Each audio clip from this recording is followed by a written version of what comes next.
Welcome. I'm Harmony Slater, your host of the Finding Harmony podcast.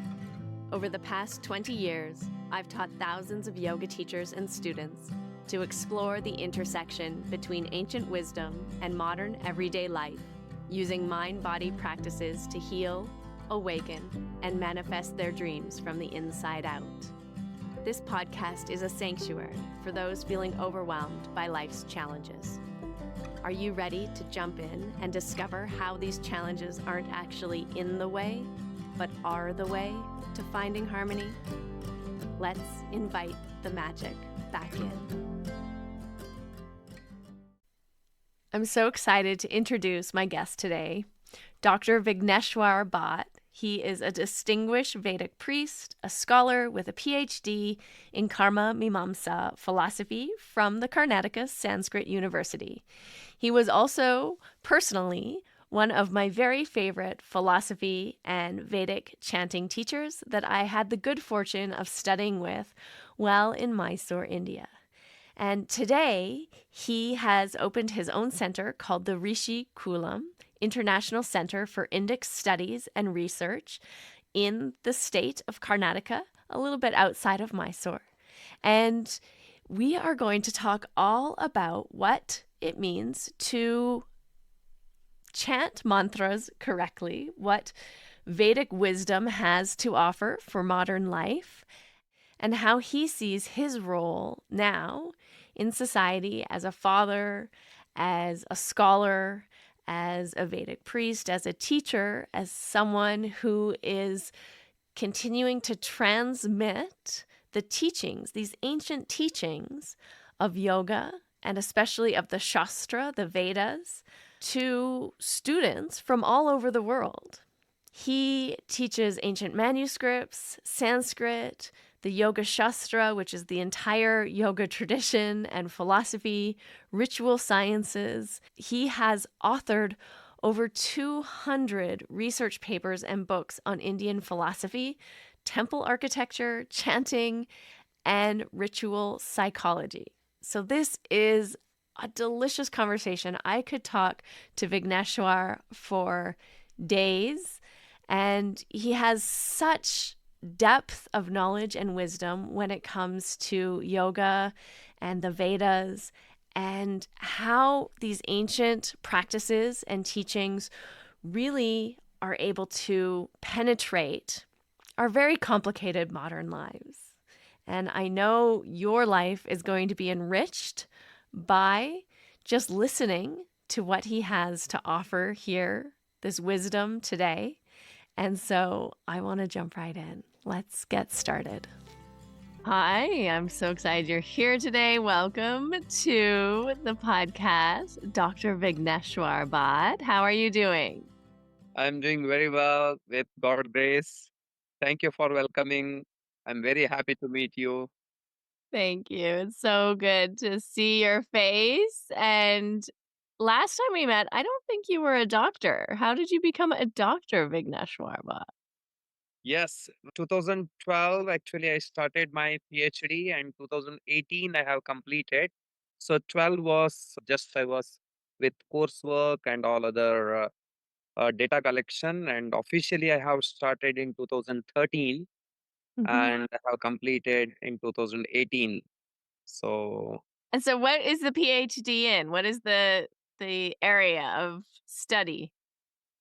yes, actually, basically, I have studied Mimamsa philosophy, which means investigation of Vedas and Vedic rituals. And among six schools of philosophy, the Mimamsa is considered as a kind of toughest, and very less people studied maybe because directly it is not utilized anywhere. So it can be used as a tool. You know, Vedanta, everybody know. Yoga, Mhm. everybody know. Maybe Sankhya, some people know. But some, like in Nyaya, Vaisheshika, Mimamsa, these three philosophies are not heard. So the Mimamsa philosophy is mainly investigative studies on the Vedas. It can be Upanishads as well as Vedas and all other things. So after completion of this particular study, I was more interested in ritualistic aspects. So how limbs are working and how rituals are very accurate and the mantras, how they affect, and how mantras should be utilized, all these aspects. So finally, in 2018, I have completed, which is related to the ritualistic studies, especially the limbs of how important the limbs of rituals. That was the main theme of the study. Wow. Okay. I have so much that I want to get into, but I'm going to give a little background on how we met because we met in Mysore and you were teaching many of the yoga students there Vedic chanting and puja and correct Vedic chanting and also performing special pujas, all living in Alex Medin's house at the time, many, many years ago. And so since then, you have opened up your own institute for Indic studies and research in Karnataka. Are you still in Karnataka? Yes, in Karnataka, yes. Beautiful. But you're somewhere remote a little bit. Yes, actually, I am now 500 kilometers, 580 kilometers away from Mysore, but it is near to Goa. From Goa, it is 4 hour drive. And from maybe Hubli, there is a small domestic airport. From there, maybe 1 hour journey. It is not very remote. It is small town. It's a small town and very near to nature. Yes, yes. Beautiful, beautiful. Okay, so I want to get into this question because you're talking about the limbs of ritual. What are these limbs of ritual that you've spent all these years studying? Actually, the philosophy or any research when you are doing, you'll be doing with the methodologies, whatever available. But after completion of your work, you'll realize something else is existing. So after completion of your work, only you'll be able to understand maybe something else. I have to go beyond this. So maybe whatever I have done the studies, that is kind of the basic or the foundation, but later I got more interest in this particular area. So that's the reason again I started research center where I can study and publish and teach. So I got a lot of interest in this.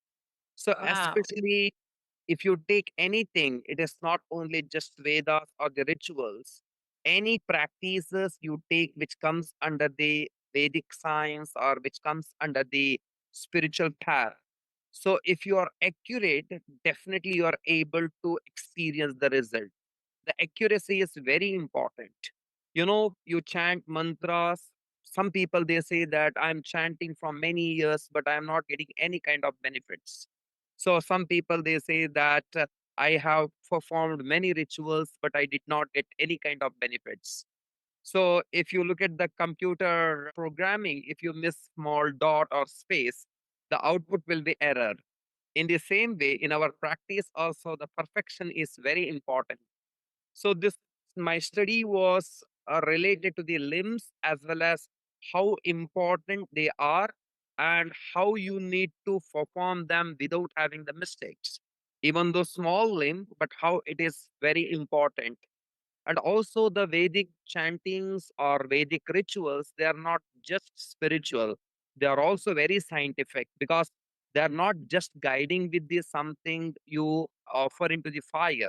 Also, they talk about your lifestyle, they talk about your thought process, they talk about the with whom you be connected, all these aspects they talk about. But in modern world, what we do, we focus only one aspect.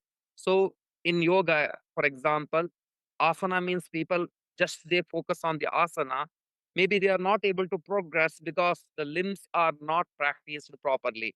In the same way, when you talk about the mantra, people are so curious and they will start to practice only mantra, but behind there are many things. So it is just like a cultivation. The first you have to plow the land, remove all the weeds and the pebbles.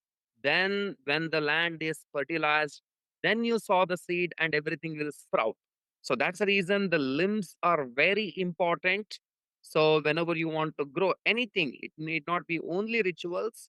So anything you practice, there are a lot of limbs which should be followed, which should be practiced. Okay, so like in Ashtanga yoga, we have the eight limbs, which are the yamas and the niyamas. So the lifestyle sort of disciplines, how we're interacting with others, how we're interacting with ourselves and our own spiritual practice. And then asana, pranayama, body, breath, pratyahara, the mind, drawing the mind inward, dharana, dhyana, samadhi, the concentration meditation, and then the absorption or immersion. And so these are the 8 limbs that most people are familiar with. What are the limbs if I were to say to you, Dr. Vigneshwar, I want to learn mantra, Vedic ritual properly, what are the limbs that I need to be aware of?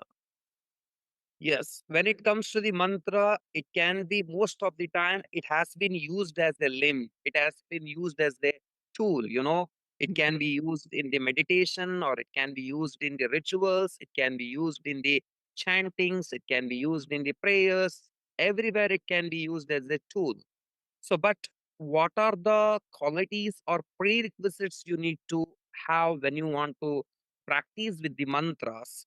So, the first of all, you need to have the proper pronunciation because most of the time I say that first you don't see anything spiritually. You see very scientifically as well as logically because whatever you talk about the spiritual life or spirituality, it can be experienced, it cannot be explained. So first when you want to be convinced, so you want to see through science as well as with the logic. If you take the mantra is, you know, it is kind of the modification of your breath. So if there is no breath, there is no sound. I am talking now. If I exhale and if I try to talk, I cannot talk because there is no breath inside.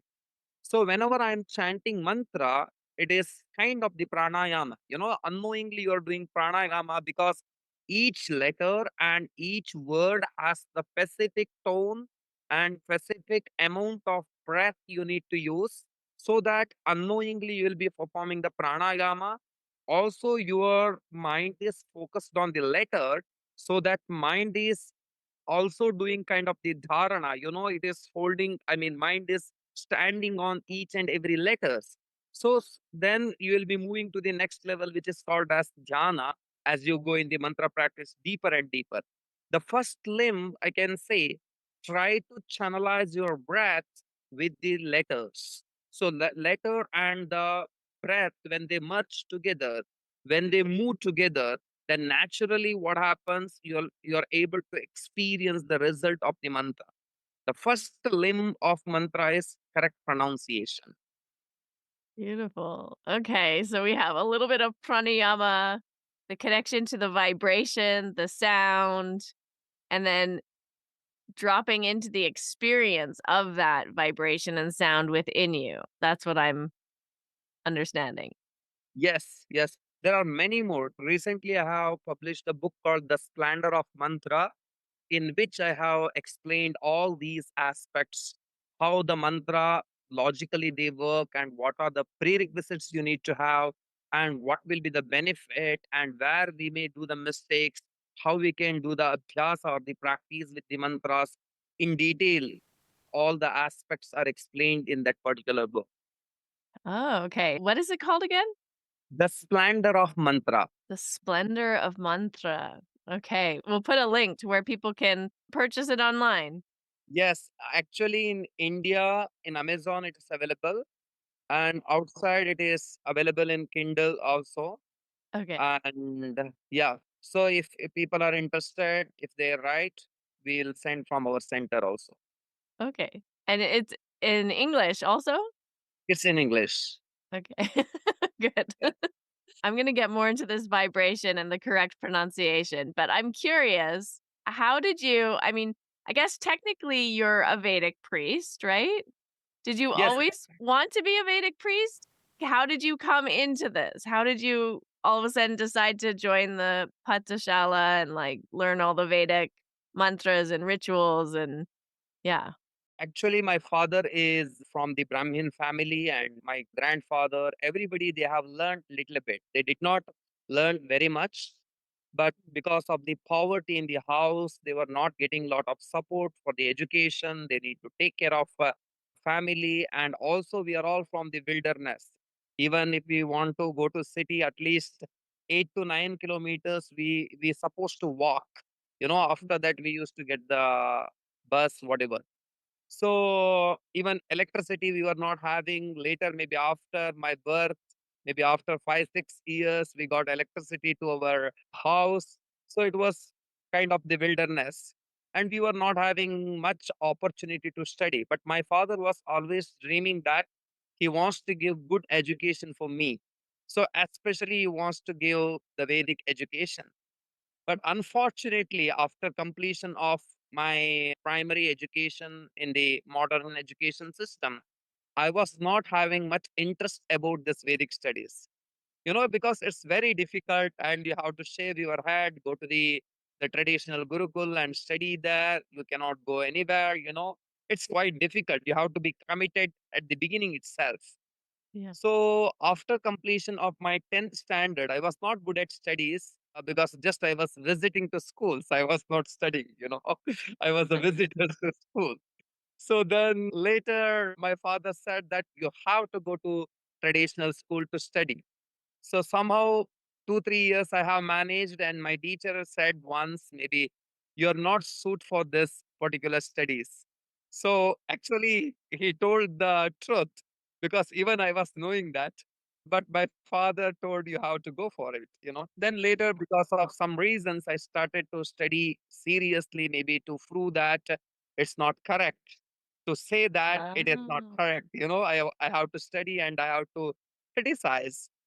But later, what happened? My one of the teachers, still I remember, he said that you can criticize, but you don't criticize without having any experience. I still remember. So, if your mother cooks food for you and without tasting the food, you should not say that it's not delicious, it's not good. You should not say that. At least take spoon of food and then you say whether it is good or bad. So, in the same way, he said that just you know the letters, you don't know anything else. So, how you say that it is not good? So, practice, then you decide whether it's good or bad. So later I started to practice. I was staying in some other's house when I was coming to the Gurukul. So I was getting up 3 o'clock, setting up to 8 o'clock, doing some kind of practices, whatever told in the scriptures, not wearing sandals, not eating certain food. All these practices strictly I started to practice to prove that it is not right. That was the intention. But later, as you taste the food, if it is very tasty, how can you say it is not good? So later it became like a kind of the life. Within 5 years, entire life has been changed. And I told my father, I want to go to Mysore for study for philosophy, I told. Then my father said, no, no, no, it's enough. Anyways, you don't like. You come back to home and we can do the agriculture, the work. That's what he said. So then I told, no, no, I have to go. And I went to Mysore in 2008. So when we reached, it was new because always I was there in this small city. I was not even knowing about the big, big cities. And even that was the first time I alone traveled with the bus ticket and all. I was only with the Wow. walls. So then I went to Mysore, and initially it was very difficult for 1 or 2 years because philosophy is very difficult and we are not able to understand. So teacher was always supporting, and philosophy teachers always like that. They are always ready to uphold. So with the teacher's support, I completed my studies in 2013. So then I started my PhD, and 2 years I went to Tirupati, which is another state for other studies. So that's how my study. Wow. That's amazing. Yeah. It's so interesting that you didn't resonate with the studies at the beginning because what I know of you is very, I mean, it seems so natural to you. It seems like it must have very much changed your constitution. Yes. And also, always I was having kind of the plan just not to stick with the whatever knowledge is existing in the scripture. So tabulate and try to make it useful for the common people. So that's the reason I started to teach. Even that I was not knowing English at all. So I was Yeah. not able to communicate. So then Yeah, that later, was amazing. You basically taught yourself English by teaching English students. yes, yes. So slowly, slowly, because there is the urge to teach, the eagerness is there inside. It's just like a seed. Inside, if there is the potential, it breaks the peel and comes out as a sprout. It is always like that. The language is not a barrier when you have interest to do something. It's incredible. I think when most people think of Vedic priests and this role that you have as a philosopher and someone who's transmitting these ancient teachings, what role do you think that becoming a Vedic priest or starting this index studies research center has in like the global world today? Like it seems almost like a profession that is maybe ancient, like it's kind of I think many people might not see its relevance. So what do you see the relevance for like in the world at large, not just India? So always I talk about two different types of educations: education for life and education for livelihood. So most of the time we think about the livelihood education than life education. If you purchase a mobile phone, in the box, there will be a small book which talks about how to utilize mobile phone. Yeah. But when it comes to the human life, there is no book to know how to utilize. We say that human life is great with lot of merits. Maybe we got this life. That's how we talk. But we don't know how to utilize this. So actually the Vedic studies as well as this philosophies, anything, whatever we have in the Vedic system, this is all like a life science. It gives kind of the beautiful path to move to the our purpose, especially when it comes to the Vedic studies, which is so pure. It is not only for the India or Indians, it is for the universe. You can see any part of the Vedas or the Upanishads, they talk always logically. Also, they talk about the essence. They are not bothered about the feels and the colors and the identities. They always talk about the inner consciousness or the inner essence. So that is the main purpose of the life. So that's the reason globally, if you look at, so all these teachings, whatever available in the Vedas, it should be given. But so far, what is happening in India also, most of the time it is used just for the rituals or the just for some benefits or the celebration. For only this purpose, most of the time it is used. But these are the rituals are not only for this, it's beyond, it is kind of the life science. If you take anything from the bed up to the bed, whatever you need to do, from the first breath up to the last breath, whatever you need to do, everything in detail, they explain. Wow. I'm curious, do you practice homa or yagna every day? So actually, every day I don't practice Homa, but there is kind of the Parayana. So that I practice. I was practicing Homa every day, the ritual, but now maybe because of lot of teachings and sometimes traveling, all these things. Yeah. So now I have kind of the Parayana means which is the chanting for a long time with the particular tantric system. So that practice is there. So occasionally, monthly, twice, there will be the big fire rituals. Right. So other than that, every day there is no fire ritual. Okay. So the homa and the yagna, they're the same, right? It's just a different word for the same. Both are fire ceremony, but technically, if you want to see Homa, Yajna, there are slight difference. So Tishtadhomaha, in the rituals, they stand and they offer the ghee or whatever into the fire, and by saying Swaha, so that is called as Homa, Tishtadhomaha. And yajnas are they sit and they offer. There is a slight difference, but both are fire ceremonies. Do they also say swaha in the yagna as well? There is Vaushat, Vashat. There are different words are used. Ah, okay. See, Yes. technicalities. Yes. I heard once that there's a belief that it's up to the Brahmin caste and these rituals, these ancient Vedic rituals help to maintain balance and maybe like goodness or righteousness in the world. Is that something that's true or did somebody make that up and tell me? So yeah, definitely. Because the homa means the first of all, there are five homas which should be done every day. So the five homas also we need to know that the yajnas are not just done with the fire. So it's also done with the water. It's also done as a charity. Even you are taking care of the animals that also comes under the homa because it is yajna. The word yajna comes from the yaja deva puja sangati karana daneshu. That is the Sanskrit root.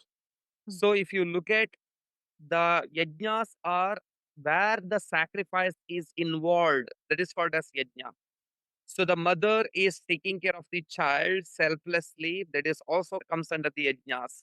It's not my explanation. It is Vedic explanation. And also Wow. there are five yajnas which is called as Pancha Maha Yajnas. So Bhuta Yajna, you are taking care of the animals and the plants. That is also yajna, which is called as Bhuta Yajna. Then Deva Yajna, where you offer things into the fire in the name of the god. So that is called as Deva Yajna.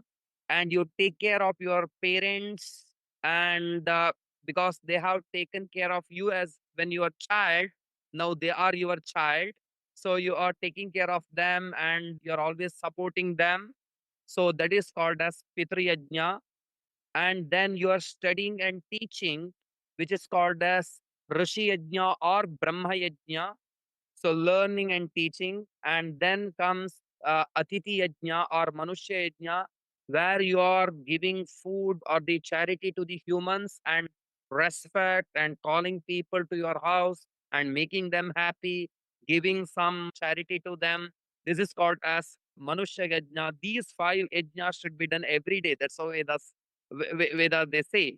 So just imagine when these are the five yajnas, everybody, if we are performing, the entire world will be peaceful. Nobody has problem. Then logically, if you look at not only Brahmins, everybody will be very happy when everybody are performing these are the yajnas. In the Krishna Yajurveda, you know there are four Vedas. In the Krishna Yajurveda, there is the part called as Aranyaka. In that part, these are the practices are in detail. They have explained how you need to do and why you need to do. What is the purpose of doing this? Everything. Wow.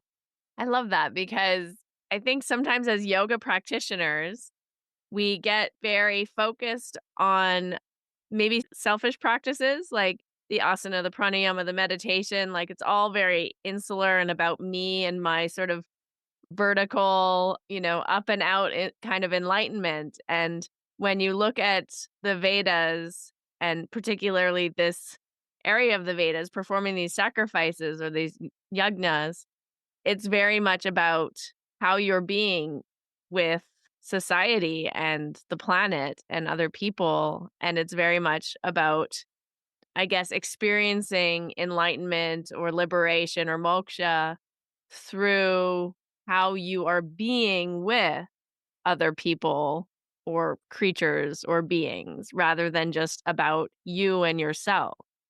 So everywhere, even in the yoga also at the end, always we say, Loka samasta sukhino bhavantu. Yeah. So the main purpose of our practice or our meditation, everything for the entire globe, entire world. If world is happy, we are part of world. So we Yeah. will be definitely happy. So if you ask, if one person is asking, so maybe the person who wants to give is not motivated to give. If you are asking for entire world, so definitely you'll get more. Also, it is true, you are so happy, you're rich, and you don't have any problem. But your neighbors are having so many problems, and always you're seeing that even though you're happy, you'll be disturbed by seeing others' pain. So that's the reason anything, it can be yoga or it can be ritual, everything should be for the world. When we are connected to the world and when we are praying for the world, definitely we'll be more happy because we are part of the world. Love that. That's such a beautiful focus and a way, I think, to really help. In Western culture, we're very individually focused. And I think in Eastern culture, there's more of a collective focus. And it's very much a cultural difference that I've noticed being born in the West and living in the West and then spending so much time in India. There's just a different way of seeing the world. It's never really about the individual because, as you say, the individual is also a part of the collective. So Mm. it's more reciprocal in a sense, or more mindful of other creatures and other beings, other humans. I have another question for you because I often use this as an example about. I remember you telling me in Mysore once about a sacrifice that you did where you were chanting a mantra many, many days without leaving your room and you couldn't see anyone and you had someone bring you food to the door and leave it outside the door. Can you tell me about this ritual? Because I always use it as an example that I think it's kind of funny. And it was an example that you used that as Westerners, we think that chanting something 108 times is many repetitions of a mantra. And we think, okay, good, I've done my 108. Or like if we're really maybe aspirational, we might chant 1008 times or something like that. But can you tell me about your own sort of depth and like what kind of depth chanting a mantra, like how many times did you chant it? How long did it take? And what was the result? Like what happened from that? Yeah. So wonderful question. I have to share maybe the many aspect of this practice. So first of all, anything you take, we talk about the abhyasa, the practice. The practice is nothing but repetition. The practice is nothing but repetition. So in the Gita also, Krishna talks in the sixth chapter, Abhyasena tu kaunteya vairagyena cha grihyate. In the Yoga Sutra also it is told, Abhyasa vairagyabhyam tannirodhaha. The abhyasa is very important. But what is real abhyasa? The practice means what? Repetition. So actually, when my teacher told why you need to repeat, I mean, he asked the question, you have to come with the right answer. So logically, you explain about it. 2, 3 days, I started to search up different scriptures as well as logically, I started to think. So one of the commentary on the Vedas, it talks about the entire world is standing on the concept of the abhyasa or the repetition. You take the example of the earth, it moves around the sun, same earth, the same repetition. Take the example of your heart, the beats, the same repetition all the time it's happening. You look at your respiratory system, you look at any part of your body, it's doing the same repetition. The earth, the day and night, and whatever you are doing, everything is kind of the repetition. So then, if you want to get some success in your sadhana, then you have to use the same technique to reach your destination. What is that? That is repetition. So you practice asana, that is kind of the repetition every day you do. But in the spiritual sadhana, what happens? Every repetition will be giving the different result. Even though your repetition is same, your action is same, but result is not same. It's totally different every time. So then I discussed with my teacher about this. Then he told, okay, you explained very nicely, but you need to see the result of it, how it works. So then there is the initiation and kind of the diksha, what we tell. So my teacher told you have to practice this particular mantra for 900,000 times because the mantra contains 9 letters. So as many letters are there, so many 100,000 times the mantra should be repeated. So how many days? You take maybe 9 to 12 days. That's how he is told. So if I have to complete this mantra within 9 to 12 days, at least I have to sit for 16 hours. The 16 hours sitting is not easy task. But if you look at yoga or anything, in the yoga also you can see Sthira Sukham, Asanam, whatever practices we are doing, whatever different asanas we are practicing, finally to get the steady one particular asana, comfortable and steadiness where we are able to get. Even if you look at the Hatha Yoga Pradipika, that also says that. So you have to get the steadiness. So first of all, I was not having maybe the practice of 16 hours sitting. I tried up to 5 hours. I did previously, but 16 hours practice will be difficult. When somebody says that you have capacity to sit 5 hours, but somebody is telling you have to sit for 16 hours, then you cannot sit for 1 hour because already, psychologically you are disturbed and your willpower gone. So I have to sit for 16 hours. How it is possible? You will be starting to think. So when my teacher told maybe approximately it will get take 16 hours, but you don't see other people face so that you'll get kind of the distraction. So sometimes don't eat too much food, don't drink too much water because you have to go for nature call. So avoid, there are certain practices. So then 8 spoons of food every day I can eat, maybe 1 glass or 1.5 glass water I can drink. So that was the kind of the practice. First day I told my parents, so I will be not showing my face and I will be doing this particular practice for maybe 12 days, I told. But it was the, first day with enthusiasm. I went inside and I started practice, sat for 1 hour. After that, my own mind started to tell, so, what foolish thing you started to do? So, look at your friends. They are so happy. They are studied and they are making money, and soon they are getting married. And God has given all the senses, everything is perfect, but you are shutting all the senses and sitting in the corner. So, you're not utilizing, you're not to make use of all the senses. The God has granted the senses to you to enjoy the world. But what you are doing, just you're shutting everything and sitting in the corner by saying, I'm doing great sadhana. So my mind becomes totally agnostic. I forgot about all the practices, whatever I studied for a long time. It's all useless. That's how mind thought. So the first day itself, I thought, okay, let me stop and come out. So as I thought to come out, immediately ego hurts. The problem is ego. I already told my parents I will do for 12 days. When I come out, they will ask this question, oh, you could not do this. So you tried to do it, but you could not do it. Not only that, my mother and father also, they shared to the neighbors also this news. So everywhere this will become, the problem in future. Then I thought, okay, let me sit inside, whether I'm able to do or not, let me not go out, I thought. Right. So also what I can do, I cannot sleep for a long time because I told my mother to give only 8 spoon of food. So only that she is keeping in front of the door, I don't get anything more.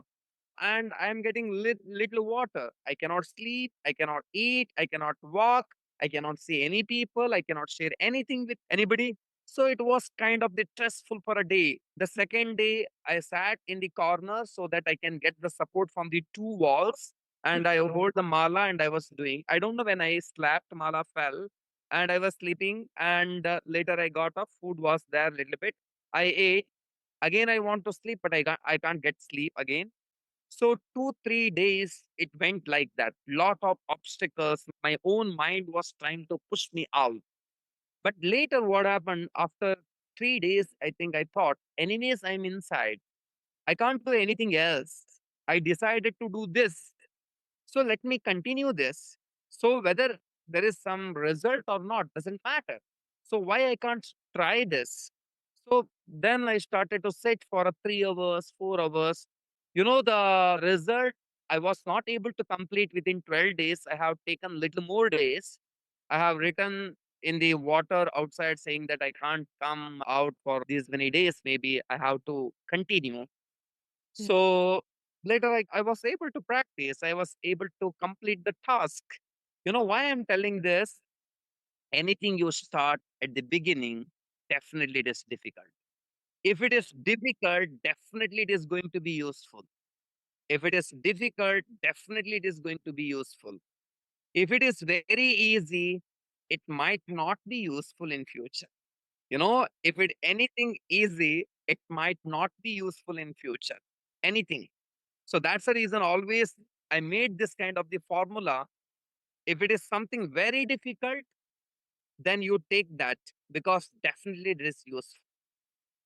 And if it is very easy, maybe it is useful or may not, you know. We don't So know. But 900,000 repetitions, that's a lot of repetitions. yes.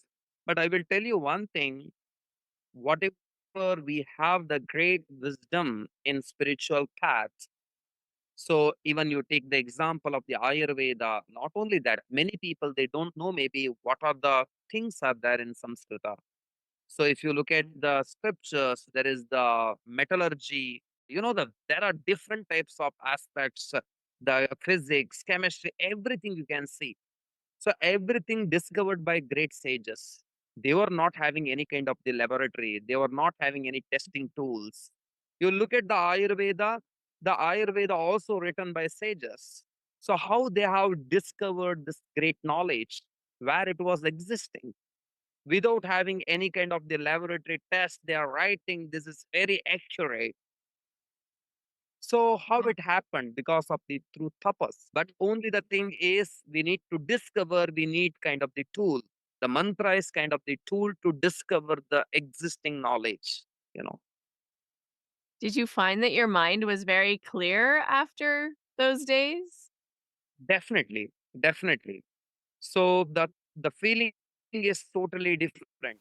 When your body is too much itching and sweating and you feel so dirty, and when you go and take the bath, how you feel? It's so fresh for the body, just for the physically when you are imagining. So imagine after birth, we don't get any time to wash our mind. We don't have any other tool to clean the mind. So when you practice these kind of things, all the dirts will melt down. You feel so fresh and very transparent. Yeah, amazing. How do you see mantra? Like for a regular, normal person listening, maybe in the West, who knows maybe some basic mantras like Om Namah Shivaya or Hare Krishna, the Maha Mantra, or just some basic mantras. How can we utilize these tools in our regular life to help us? See, anything for the beginning itself, we cannot be perfect. So take the example of the child. It will start to speak with the stammering and will open the mouth and letter, then the word and the sentence, then the communication starts. In the same way, in each and every practice, I really appreciate in West also people, they don't have much connection. Still, they are doing some Om Namah Shivaya or Hare Krishna, whatever. Really, we need to appreciate that what people are doing. And it should not be stopped there itself. I always say that just don't believe, investigate. So, what you are doing, why you are doing, how you are doing. Always, I say that these three things are very important for the practitioner: what, why, how. So, I'm doing this mantra. Don't say that somebody told to do this. Don't do this practice because just it is written in some scripture. Understand what it is. You know what it is. Then why it is. Maybe it is wonderful, but is it required for me? There are many things great in this world, but maybe not required for me. So just try to get clarity why I am doing. So then go to the next level, how, the procedure. So when you align all these three things, definitely there will be the success in the path of mantra also. Initially, you start whatever mantra. You need not study maybe entire Vedas or anything else, it's always difficult. So you learn one mantra, it's fine. First, understand and dedicatedly you practice, as Patanjali says, Satu Dirghakala Nairantarya Satkaradara Sevito Drida Bhumi. It is not only for the yoga, it's for all the practices, whatever we do. So it's fine. In the West also, I really appreciate they don't have the source to study maybe all these things in deep, but still people are putting the effort and doing this. It's really, the great. Do you think we need an initiation? Is it helpful to have an initiation from a teacher or someone who has more experience? Or is it okay to just pick a mantra that you feel resonates with you? Yes, actually, the mantra can be taken for the great gurus or some, the great practitioners. Mm. But if we are getting, we can do that. If we are not having any gurus or the people, we need not worry. Whatever available, we can start from there. Maybe that practice will push you to the real guru. So Yeah. that may take you towards the guru. You need some qualification or some prerequisites to reach that. So your initial practice will take care of that. So that's the reason you need not think too much about the initiations and all other things, Mhm. but still whatever you have you can start with that, and later slowly you don't stop there itself, try to progress, know more about it and implement and make it proper. So then definitely some kind of experience, the sadhana you are able to get. So, what would be a good starting point, say, because you have studied so much in the specifics of Vedic rituals and doing them correctly? And so maybe one might feel a little intimidated that they're not doing it correctly or they're going to get it wrong. Or maybe I want to chant Om Namah Shivaya, but I'm just doing it 10 times. Is that enough? I have all kinds of questions now. Yes, first of all, you just imagine you want to eat food, you're hungry, you're taking 2 spoons of food, will you be able to quench your hunger? So, in the same way, your mind also hunger. Your mind has lot of dirt. You need to decide how much mantra is required for your mind. It's always difficult to get motivation for the practice because mind can direct other people. The mind can talk about other people. The mantra is talking to mind. That's the reason it's very difficult. The mind doesn't like somebody is putting hand to chisel. So the mantras are like that. Mantras are chiseling the wings of mind from by which the mind can run anywhere. So that's the reason the mind doesn't like. So initially, what you can do, maybe always I say for the practitioners, so it is always difficult. Your practice should not create kind of the detachment on practice itself. Getting detachment is good, but you should not get the detachment on practice itself. So that's the reason initially it's fine if you're doing just 10 mantras, just 10 mantras first day you're doing. So, but second day you don't go with that, and at least what you do maybe for 10-15 days, you try with 10 mantras only for 1 minute. But later try to add 10 more, make it 28, then 58, then 100. Anything, maybe it is very good. Practice of mantra is very good. But still, immediately if you give this doses to mind may not like it. Mind may not accept it. Many people fail in this path, because of one day they are very inspired and they heard some talk or some teacher.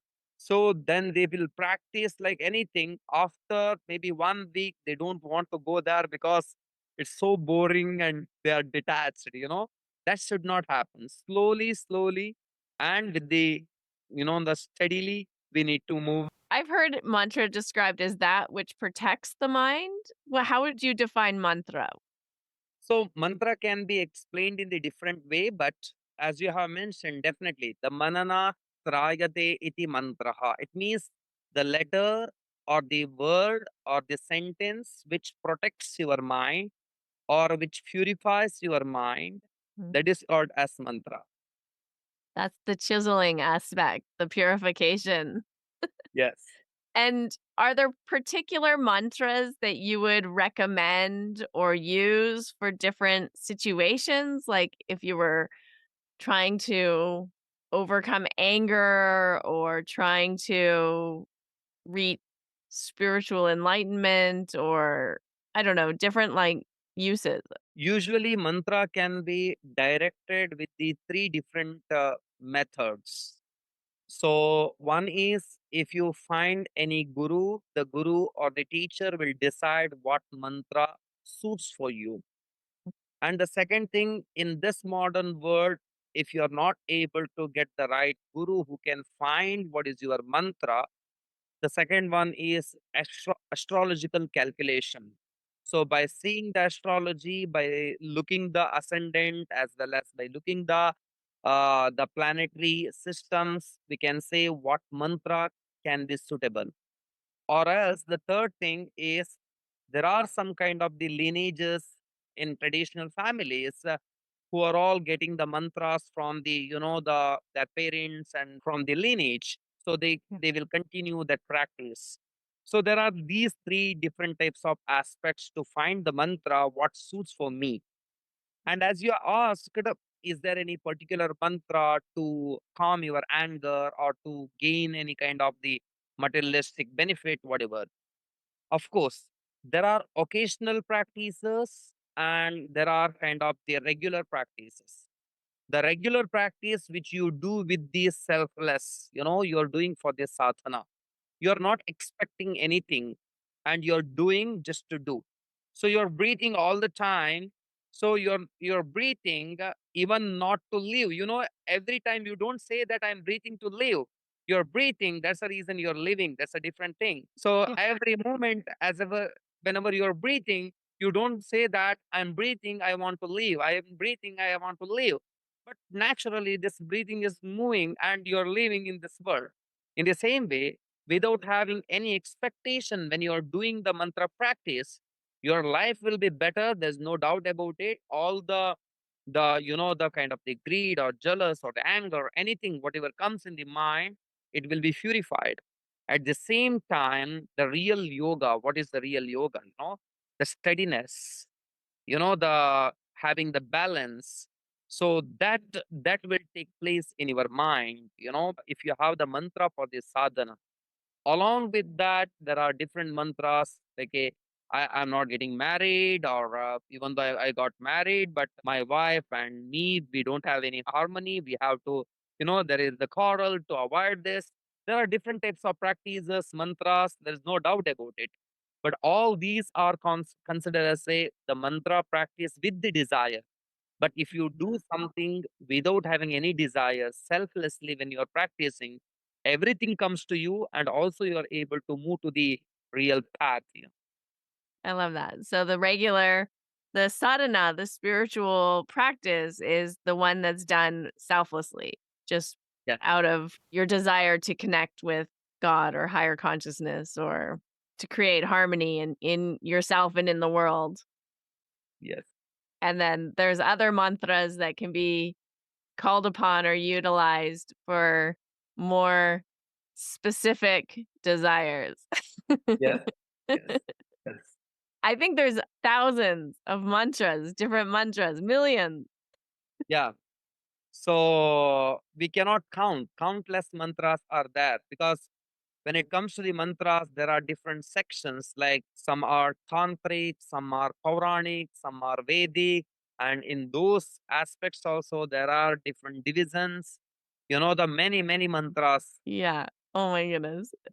So, what do you think is the most valuable teaching from the Vedas? It could be like a mantra, it could be a practice, it could just be the philosophy or the teaching that like the world or humans collectively need to focus on and remember right now. Yeah, so the collectively, if I want to say that knowing about ourselves, that is the main concept of the Vedic studies and teachings. So every tool, whatever Veda is giving, finally it is kind of the torch to see our own self where there is lot of darkness.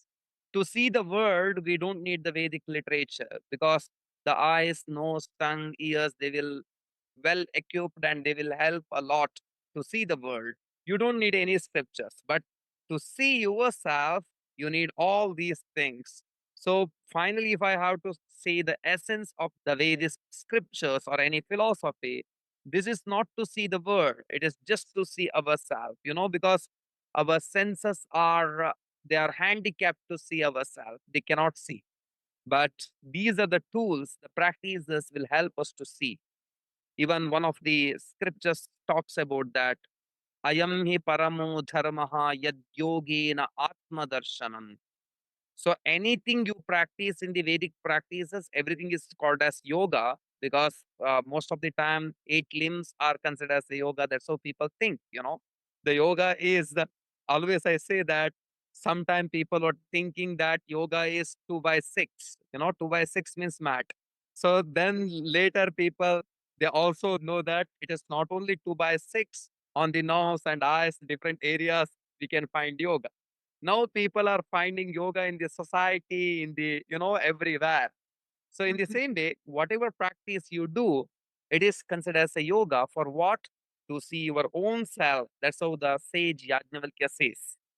I love that. I think there's this tantric, I don't know if it's specifically tantric, maybe it's also Vedic, but the microcosm is reflective of the macrocosm, and the macrocosm reflects the microcosm as well. And so there's always this mirror that's happening between ourselves and the world, right? Yes, definitely. So initially that will be there, but finally there is no differences. Everything is same. Initially, when we are in the level of the practitioners, then we can say, the connection and different points and the aspects. But when once you realize that I'm beyond all these identities and beyond all these, the whatever attributes and names and fames are there, beyond all these things, when you realize, so then one remains which cannot be explained, which can be experienced. I love it. That's where we want to go with our practices for sure. Yes. So, if I'm looking to deepen my practice or to find a mantra, can I reach out to you somehow? Yes, definitely. So you can reach out through online or you can come to center itself. You can come and stay. Always I don't call this as a center, it is kind of the family stay. So people can come and stay and practice. Yeah. Beautiful. Beautiful. Okay. And we can put, you have a website or some way of people contacting you? Yes, yes. I have a website, Rishikulam. This place is called as Rishikulam. What does Rishikulam mean? Rishi means a person who want to investigate or discover. Rishi. Like a Kulam rishi. means family, the family of investigators. Beautiful. Beautiful. Are your parents with you? Yes, they are here. And now you And have two also, children, right? yeah, now I have 2 children. Yes. Wow. So amazing. We were just speaking before we started recording about the last time I think I saw you. You were just getting engaged, about to be married. Yes, yes, yes. Yeah. Yes. Wow. And what have you learned from becoming a father? In Vedas, it is told one, the my wife also Veda, that is different. I'm talking Yeah, about that's her this name. Veda. Yeah. So the Vedas talks prajaya hi manushya purnaha. Whatever you study, the fullness comes when you have child. Whatever you study, but fullness, the real fullness comes when you have child because you learn many things from child. So far, you are demanding, okay, I need this, I want to do this. Now you cannot demand because child will demand how you need to behave. The child will decide. So you need to learn patience. Today you show your angry face. Tomorrow you should be ready to face the angry face of your child. So that's a reason better to avoid your anger so that your child will never learn the anger from you. So that's the reason many things we can learn and they will teach a lot of things for our life. So that's the reason I can say that being father is the real spiritual practice again. Yes, very much so. Yes, even you Yeah. have that experience. I do. I do. It definitely deepens your understanding of what spiritual practice truly means. Yes. You can Beautiful. talk about the patience. You can talk about the patience, but now you can do the crash test of the patience when you have child. Exactly. Yes. And you can talk about selflessness, but it definitely gets tested when you have the child. Yes. Yeah. It's Beautiful. practical. So far, I was doing many the theoretical classes, but Yeah. now I'm in lab. Yeah. Now you're in the lab testing out your Yes. your practice in reality. Yes. Beautiful. Well, thank you so much for coming on and being my guest today. I feel like this conversation was so enriching and it was so wonderful to connect with you again. Yes, I'm so happy and just to have the casual talk about the life and some practices. It's nice.